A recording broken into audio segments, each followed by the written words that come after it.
Hey gang, this video is Duden Falls in Antalya. It's called the Lower Falls, it's the falls that go into the sea. Now it's a great tourist attraction, but it's quite sad that most tourists, virtually all the tourists, they don't look at anything but the falls.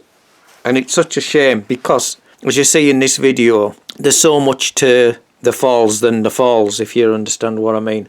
So this video I'm going to show you what you can see so close to the falls, which most tourists they don't bother basically. For example, there's a fish restaurant and it's about 50 metres away.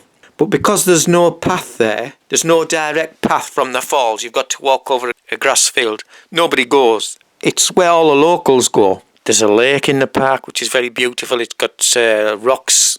I don't think they're real. Well, I know they're not real, but it's a really good job of making a stone cliff behind the lake, which is just beautiful. Really, really well done. Turkey's so good at doing this kind of thing to make things look good. And there's a couple of restaurants. There's one that's not Chinese, some Indian type restaurant, and there's one called the Gurgin Cafe, which is absolutely amazing. It's on the river, which reminds me, not just the falls. If you follow the river up, it's just a beautiful river. It's very sort of like bubbly, rapids, like a serious canoe slalom course type of rapids. It's not like a slow flowing river. It's, as you normally get close to the top of a big waterfall, it sort of slows down and gets deep. Well, this doesn't. It's kind of... There's a skateboard park at the top for if you've got any kids, if they've got a skateboard with them. If you're on holiday there, take your skateboard. Otherwise, your children will go mad. Why didn't you tell me? Or a little bike. Kids go there on the bikes in Turkey to the skateboard parks and they mess about on the bikes, skateboards and scooters and all that, So what's the video? I've included the typical video of the falls. There's some drone shots and there's some my footage. It shows you again on a night. And night time's really good because there's lots of lights on the cliff what you might not notice on the day. It's got a good atmosphere, less tourists. And the cafes are still open. They open very late in Turkey.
Neredesin?